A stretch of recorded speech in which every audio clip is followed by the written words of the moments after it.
You are on the What I Never Saw channel. Enjoy watching. I never liked these types of gatherings. You know the kind. Polished smiles, forced small talk, drinks poured a little too freely, and everyone pretending they weren't keeping score. Corporate parties like this one always made my skin crawl, like everyone was wearing a mask. Maybe that's why I didn't notice her slipping sooner. It was held at a massive lakeside property. Floor-to-ceiling windows, glowing patio lights, string quartet playing in the background. The kind of place people posted about online to prove they'd made it. Emily fit in right away. Too well, honestly. The moment we stepped inside, she drifted. Her hand barely grazed mine as she walked ahead to greet someone. She didn't introduce me. She didn't even look back. I told myself not to make a thing out of it. She'd warned me earlier it would be a network-heavy night. I understood, sort of, but something felt off. She wore a dress I didn't recognize, tight, elegant, expensive.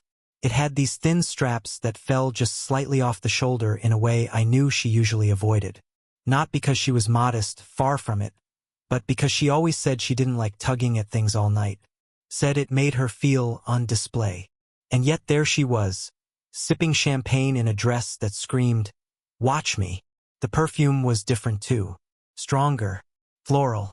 Not the soft vanilla scent she wore around me. This one was distracting, foreign. "Is that new?" I asked her when we first got out of the car. She barely glanced at me.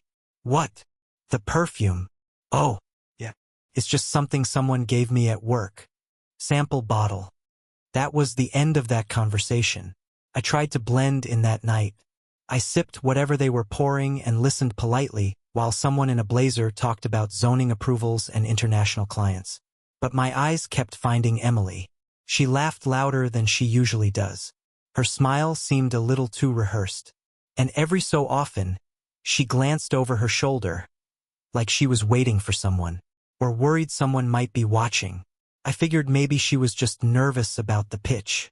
She was in charge of presenting the next phase of the firm's urban renewal proposal.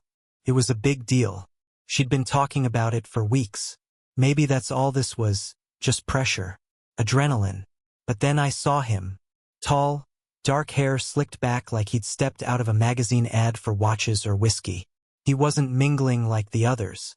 He moved with purpose, eyes sharp, posture straight, like he owned the room. And when he reached her, she changed. It wasn't obvious. It never is at first. But she straightened her back slightly, tucked her hair behind her ear in that way she only does when she wants to be noticed. When she wants someone to think she's listening, really listening. He leaned in close, said something that made her tilt her head and laugh, a soft hand against his chest for just a second. And then she nodded, slowly, like she was agreeing to something already decided. I wasn't close enough to hear them, but I didn't need to. The body language was fluent. I'd known Emily long enough to read her like a map. She was locked in, and I was locked out. She must have felt my stare because her eyes flicked over and landed on me. She didn't look surprised to see me watching, just annoyed, like I'd caught her in the middle of something inconvenient. She broke away from him and made her way over. Smooth, composed. "That's Miles Carter," she said before I could ask. "He's one of the senior partners on the Madison project, the investor side." I nodded slowly. "You two seem close." She scoffed. "It's business, Ben. Don't make it a thing." I didn't say it was. "But you were thinking it." There was a beat of silence between us.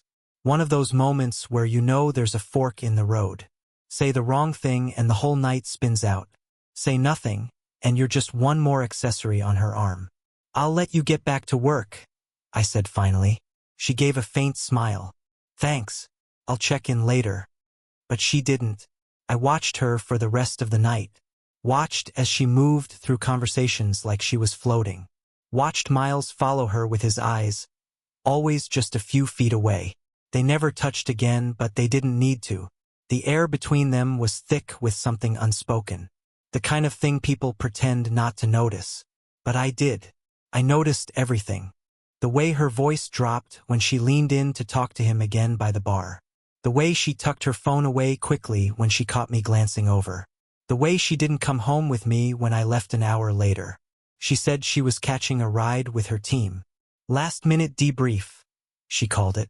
Miles wants to go over numbers while we still have everyone here. Sure. I drove home alone, hands gripping the steering wheel like it was the only thing keeping me from unraveling.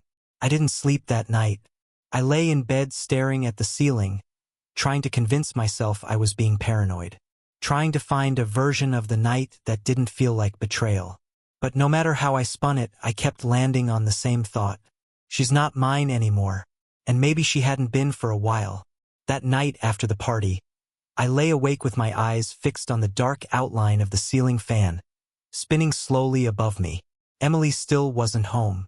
She texted around midnight, something vague about Miles calling an impromptu team meeting, saying they needed to lock down projections for the final round of investors. I didn't reply. What was there to say? The next morning, she came through the door just before 6 a.m. Heels in her hand, makeup faded. I was sitting at the kitchen table, half a cup of cold coffee in front of me. She froze when she saw me there. "You're up early," she said, a little too casually. I didn't answer right away. I studied her face instead. The way her eyes darted to my hands, then the coffee, then away. Guilt has a rhythm to it, an avoidance dance, and Emily was dancing hard. Did the meeting run all night? She let out a little laugh, like I just told a bad joke. We stayed talking. Miles wanted to go over some design adjustments. It turned into more of a strategy thing. Aha! She gave me that look. The one that said don't do this right now, and slipped past me toward the bedroom. The conversation died there, but something inside me didn't. For the next few days I tried to shake the feeling. But the more I tried, the worse it got. It was like once that first crack appeared at the party, I couldn't stop seeing them. Little fractures in the wall I thought we'd built together. Every moment started feeling like evidence. A behavior catalog. The way she laughed a little too hard at texts she wouldn't show me. The way her calendar kept filling with out-of-town planning retreats. The way she always came back a little quieter, a little more distant, like she was bringing back souvenirs I couldn't see. It wasn't just paranoia. There was math in it. In the past 3 months, Emily had traveled more than she had in the past 3 years. Supposed leadership offsites that didn't line up with her usual clients. Team summits with no public record of having occurred. She was careful but not perfect. The first real red flag came one Saturday morning, a few weeks after the party. She'd left for what she said was a weekend seminar in Hartford. Supposedly a tight-knit workshop for female executives in design fields. She even showed me the event's webpage the night before. But on Sunday afternoon, I walked into the kitchen and saw her suitcase sitting by the door. That would have been normal, except it was untouched. Still zipped. Still locked. And her work bag was resting on the counter, open. Inside was a receipt from a boutique hotel in Boston, room service, 2 meals, a bottle of red wine. The date was from the same weekend she claimed she was in Connecticut. I picked it up, read it once, then again. My heart wasn't racing. It had already slowed down, like my brain was preparing itself for a new reality. When she got home later that evening, smiling and energized, I didn't ask her about the receipt. Not right away. I was curious what kind of story she'd tell, now that I had another piece of the puzzle. She said the seminar was transformative, used words like rejuvenating and career-defining. She talked about connections made, ideas sparked, long sessions that went late into the night. I just nodded, and inside I filed every word away. That night, I took her suitcase to the bedroom while she was in the shower. Still zipped, still clean. None of her clothes smelled worn. Her dress shoes didn't have the usual scuffs. I even checked the soles, no gravel, nowhere. It was like they'd never touched a sidewalk. She was getting sloppy. In the following weeks, the pattern became more obvious. Her work life became a script, full of lines delivered too precisely. Everything had a strategic label attached. Strategic dinners, strategic hotel stays, strategic silence. She started answering fewer phone calls around me. Too much stress at work, she'd say. I just need quiet. But the quiet between us had taken on a different tone. It was the kind you only get when someone's already halfway out the door. I became an observer in my own life. Not a husband. Not a partner. Just a bystander watching the version of Emily I once knew disappear into someone else. Still, I didn't confront her. Not yet. Because somewhere in me, there was still a thread of hope. A hope that maybe I was wrong. That maybe the story I was writing in my head was just that. A story. But hope and denial look a lot alike when you're in too deep. One evening, she left for a working dinner, and I finally decided to check the digital trail. Our home's shared computer hadn't been touched in weeks. Emily did everything on her company-issued laptop now, but her old iPad was still synced to our cloud account. I unlocked it. I don't even know what I expected. Maybe nothing. Maybe everything. What I found was a shared calendar invite. One she must have forgotten was linked to the account. It was scheduled for the previous weekend. M.C. Back Bay Room 711. That was Boston. That was the hotel from the receipt. M.C. Miles Carter. She hadn't even bothered to use a different name. I sat there, the iPad still in my lap, staring at that event title like it had punched me. Room 711. The number repeated in my mind. Not just because of what it meant, but because of how casual it was. A weekend getaway, coded into her schedule like a business brunch. That's what really got me. She wasn't even trying to hide it anymore. That night, when she came home, she leaned down to kiss the top of my head like always. I didn't move. "You okay?" she asked, pouring herself a glass of wine. I looked at her, really looked at her and said, "Yeah, just tired." She smiled, almost relieved. "Long week, huh?" I nodded. She didn't press. She never did when she didn't want to be pressed back. Later, I lay awake again, listening to her breathing next to me. Even asleep, she faced the opposite direction. That was new too. There's a kind of pain that doesn't come from anger. Comes from knowing. From watching the truth unfold frame by frame while pretending you haven't noticed the real changing. I didn't want a confrontation. I wanted confirmation. And soon I'd have it. The hardest part about betrayal isn't the act itself. It's the way it slowly chips away at your sense of reality. It rewrites every memory, stains every conversation retroactively. I kept going over moments that used to seem innocent. Late-night emails, unexplained detours, that one time she came back from a run, but hadn't broken a sweat. I used to explain those things away. Now I saw them for what they were, clues. Warnings I hadn't been ready to hear. 3 days after I saw the calendar invite M.C. Back Bay, Room 711. I came home early from work. Not suspiciously early.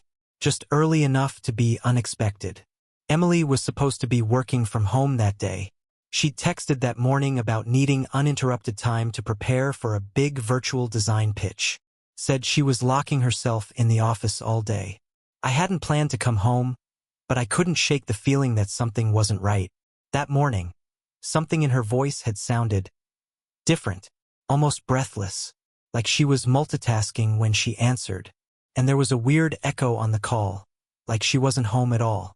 I told my team I wasn't feeling great. Stomach bug. I grabbed my laptop and left at noon. When I pulled onto our street, a car I didn't recognize was parked out front. A black SUV with temporary dealer plates. Sleek, tinted windows still shiny. Like it had been driven straight off a lot and into my nightmare. I parked 2 houses down and walked slowly up the driveway. Our house looked exactly the same as I'd left it that morning. Same potted plants by the door. Same wind chimes swaying under the awning. But something felt wrong. Off-kilter. Inside it was quiet. Too quiet. No music. No Zoom call echoing from her office. No typing. Just silence. I stepped inside and set my bag down slowly, listening. Nothing. My heartbeat was thudding in my ears, but I forced myself to move quietly down the hallway. Emily's office door was open, empty. Her laptop was closed on the desk. I turned and headed toward the bedroom. The door was halfway shut, pulled gently but not latched, and from inside came a sound that stopped me in my tracks. A voice, low, male, muffled by distance and walls, but unmistakably close. Then a laugh. Hers. I didn't knock. I didn't call her name. I just pushed the door open. And there it was. Emily, lying back against our pillows, wearing the robe I gave her last Christmas. Legs crossed. A wine glass half full on the nightstand. And him, Miles, shirtless, standing over her like he belonged there. Neither of them moved. For a moment, no one said a word. Not me. Not her. Not him. Emily's eyes met mine, and I swear, she didn't even look surprised. She looked at me the way you'd look at a stranger on the train. Like I was interrupting something inconvenient. Ben, she said finally, as if that explained everything. Miles stepped back slightly, reaching for his shirt on the edge of the bed. I didn't move. I didn't shout. I didn't break anything. I didn't even ask why. I just stood there, taking it in, the undone sheets, the open bottle of wine, the familiarity between them. It was all the confirmation I needed. Everything that had been implied was now undeniable. Emily stood up, holding the robe tighter around her, suddenly self-conscious. This isn't, she began, but stopped herself. Because what could she say? This isn't what it looks like? That line doesn't work when it's exactly what it looks like. I turned and walked out. No parting sh*t. No grand exit line. Just silence. I got in my car and drove. I didn't know where I was going. I just knew I couldn't be in that house. Not with their scent still fresh in the air. I ended up in the parking lot of an old gas station on the edge of town. I sat there for half an hour, staring at the cracked pavement, the broken soda machine. My hands were shaking. Not from rage. From clarity. Because it was done. Not just the marriage. The illusions. The effort. The excuses. All of it. I called a friend, Jeff, from college. The one guy who'd stuck around all these years. Hey, I said, my voice dry. You still have that guest room? He didn't ask questions. Of course. Keys under the mat. Stay as long as you need. I spent that night in a spare bedroom with faded posters and a mattress that creaked every time I exhaled. And I slept better than I had in weeks. The next morning, I woke up to 5 missed calls from Emily. 1 voicemail. I didn't listen to it. Instead, I opened my laptop and started pulling files from the shared cloud folder, receipts, calendar exports, phone logs from the family plan. I wasn't looking for confrontation. I was preparing for war. Because betrayal might be personal, but the fallout is business. I made a list. Move out fast. Secure personal documents. Contact a lawyer. Collect proof. Stay silent. It wasn't about revenge. Not yet. It was about control. About keeping myself from unraveling. By noon, I had already signed a lease on a month-to-month apartment across town. Nothing fancy. Just clean walls and peace. I went back to the house once. Middle of the day while I knew she'd be gone, and packed only the essentials. Clothes, toiletries, my box of journals, the photos I couldn't bear to leave behind. I didn't even take the TV. Before I left, I stood in our bedroom doorway, looking at the spot where I'd found them. The bed was made now. Too neat. As if tidying the scene erased what happened there. I took 1 photo. Just for me. Just to remember what had been taken. As I stepped out, I noticed something on the kitchen counter. A note. It just said, "Please talk to me. You don't understand." She still thought I didn't understand. But I understood perfectly. It wasn't just the affair. It was the way she stopped seeing me. The way I stopped existing in her world long before I caught them. Somewhere along the way she chose Miles. And now I was choosing me. After I left the house for the last time, I drove straight to the new apartment. A 1-bedroom unit in a quiet building that smelled faintly of dust and detergent. It was empty except for a mattress on the floor and a single chair I picked up off Craigslist on the way. No photos. No reminders. Just space. And silence. That first night I didn't cry. I didn't rage or wallow. I sat on the mattress, back against the wall, and started writing things down. Not because I needed to journal, but because I needed to map it all out. Put it in order. Strip it of emotion and make it a project. People process grief in different ways. Some run. Some drink. A spreadsheet. By morning, I had a list of assets, logins, phone records, and timestamps. I'd synced her company tablet to the home Wi-Fi months ago when she started working remote, and I remembered she never turned off iCloud backups. One forgotten setting gave me everything: email logs, calendar entries, even WhatsApp messages from the work tablet she used when she thought I wasn't paying attention. Her affair wasn't some messy, passionate disaster. It was organized, efficient, timed to meetings and out-of-town retreats. There were messages with Miles discussing hotel upgrades, using fake project codes to log private dinners, and full-blown plans for a rollout after she finalized her promotion. They were waiting until she got the title Director of Urban Design before going public. I took *TS of everything. Every "I can't wait to see you again," every hotel confirmation, every call scheduled under client prep. I even found a folder on her desktop titled Personal. Do not sync. Guess what's synced? Inside were photos, some just of them smiling at rooftop bars, some less innocent. I didn't need to see them all to get the message. But I saved everything. I bought a $12 USB drive and backed it up 3 times. This wasn't about emotional leverage. It was documentation. If she was going to blow up our life, she wasn't going to walk away untouched. The next day, I met with a divorce attorney, recommended by my friend Jeff's sister.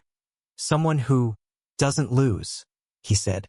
Her name was Diana Tran.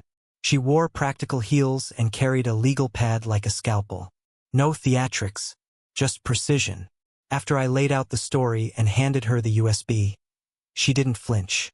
"I'll file under irreconcilable differences," she said. "But the evidence will ensure she gets minimal leverage." I nodded. "I don't want to drag her through the mud. I just want it clean."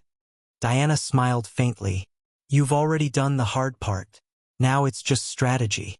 She asked if I wanted to pursue infidelity as grounds. I said no.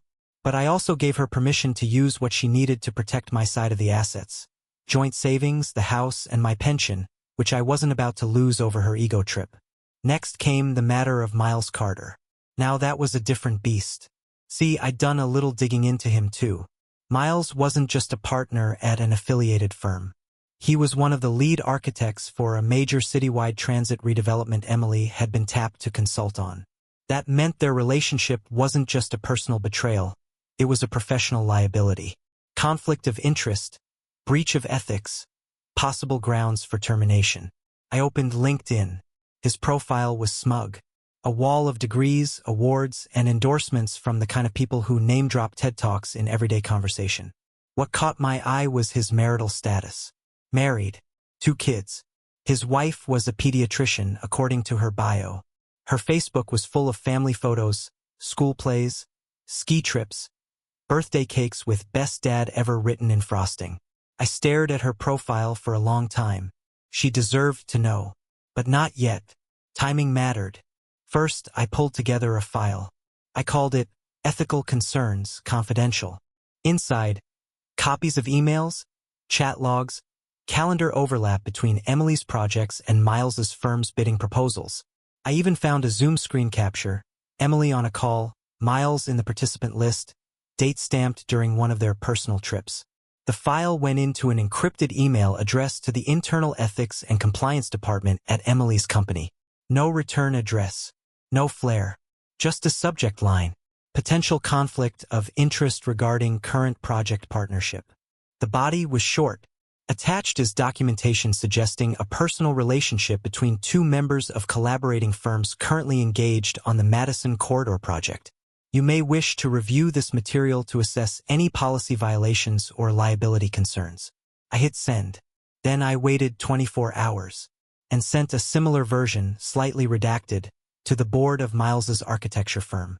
This one included less personal detail and more focus on the financial overlap and decision-making influence.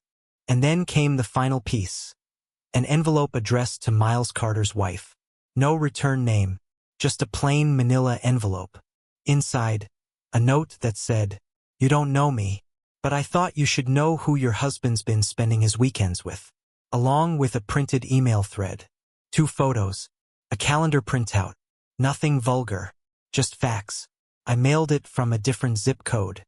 After that, I turned off my phone for a day and drove out to the coast. No destination, just motion. I stared at the waves and let the silence settle over me like armor.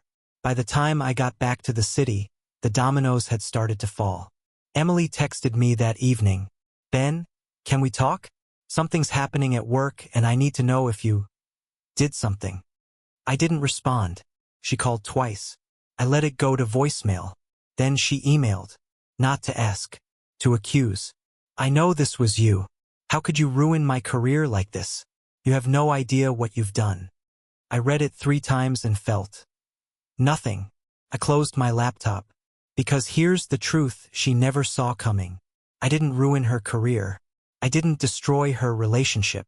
I just took the truth and held it up to the light. She did the rest all on her own.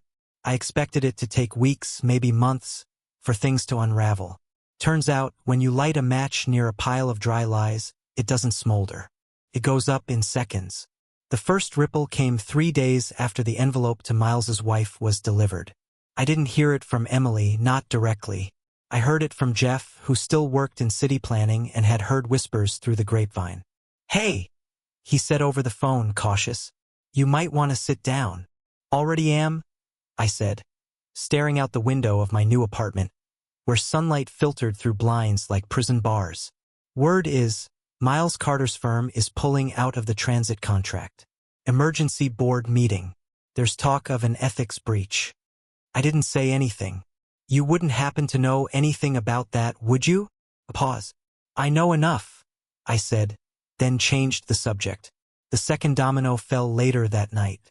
Emily called me. I let it ring, let her leave a voicemail, then finally listened. "Ben, I need you to listen. Please. I just got notice of suspension. They said it's temporary, pending a formal inquiry. But I know what this is. Someone sent a file. Anonymously. It had emails, timestamps, everything. They know, Ben. They know about Miles and me. I don't know what you did, or how you did it. But..." She broke off, took a breath. "I've worked for 15 years to get where I am. 15 years. You had no right." I deleted the voicemail without finishing it. Because she was wrong. I had every right. The next day, the story hit the local industry blogs. Not tabloids, those would come later, but the niche ones that urban developers and city officials read on their lunch breaks. Insider concerns over conflict of interest in Madison Corridor project. Anonymous sources detail undisclosed relationship between consulting lead and partner architect. It was a wildfire. Miles's firm issued a statement first, vague but clearly scrambling. He'd been placed on administrative leave while the situation was reviewed. The firm was committed to transparency and maintaining the highest standards of professional conduct. Translation: they were covering their asses. Emily's company followed with its own boilerplate announcement about an internal ethics review. But the public damage was already done. The comments sections lit up. Speculation ran wild. Everyone loves a scandal, especially when it involves high-rises and high heels. By the end of the week, the local news stations had picked it up. A photo of Emily, taken at a conference months ago, flashed across the screen. Smiling, polished, confident, and underneath a headline, "City Project Rocked by Conflict of Interest Allegations." I watched the clip on my laptop with the sound off. Just watched her face as the anchor read aloud accusations I already knew were true. I didn't feel joy, not satisfaction, just a strange kind of stillness, like watching a landslide you predicted finally hit the valley below. I hadn't ruined her life. I'd let her live in the mess she'd made. That was different. Then came the call from Diana, my lawyer. "Just a heads up," she said. "Emily's representation reached out. They want to expedite the divorce. No resistance. No claims. She's not contesting your terms." I waited. "That means you get the house? All shared assets stay with you. And she's waiving any claim to your pension. She must really want this to go away," I said. "She's losing everything else," Diana replied. "She can't afford to fight you and the board at the same time." She paused. "Smart move, Ben. Clean, quiet. You gave them just enough rope." After we hung up, I went for a walk. It was cold, early spring still pretending it was winter, but I needed the air. I passed by a little cafe where Emily and I used to go on weekends. She always ordered the same thing, cinnamon scone, oat milk latte, extra hot. I stood outside, hands in my pockets, staring at the window where we used to sit. And for the first time in weeks, I didn't feel like I missed her. I missed who I thought she was. The version of her that only existed in my memories. The one who held my hand in parking lots and whispered plans about our future under the covers at night. But that person didn't exist anymore. Maybe she never had. 2 days later, the final blow landed. Miles's wife filed for divorce. Publicly. Her lawyer issued a statement confirming the irreconcilable nature of her husband's conduct, with indisputable documentation of his extramarital behavior. It didn't mention Emily by name, but the implication was clear. It was a slow-motion train wreck, and every outlet was watching. Miles went dark. His LinkedIn profile vanished. His company bio disappeared. 1 minute he was a polished, prestigious architect with years of credibility, and the next he was a ghost. I imagined him packing a suitcase in some downtown condo, sweating through a button-up shirt while reporters camped outside his building. I imagined Emily watching the same news clips I was, seeing herself become the villain in someone else's narrative. She texted me once more. Just a few lines. "You got what you wanted. Are you proud of yourself?" I didn't reply, because she still didn't get it. It wasn't about pride or payback. It was about truth. About showing her what it felt like to be seen. Not adored, not praised, not excused, but really seen for what she'd become. And she couldn't handle it. The day our divorce was finalized, I didn't celebrate. I didn't post anything or call anyone. I just walked to the courthouse alone, signed the papers, and left through the back exit before I could see her face. I didn't want closure. I already had it. That evening, I sat in the empty living room of the house I'd reclaimed. Windows open, soft wind brushing through the curtains. I cracked a beer, clicked off my phone, and sat in the quiet. There were no echoes of her laughter anymore. No scent of her perfume on the pillow. Just stillness. And for the first time in what felt like years, that stillness didn't feel empty. Felt earned.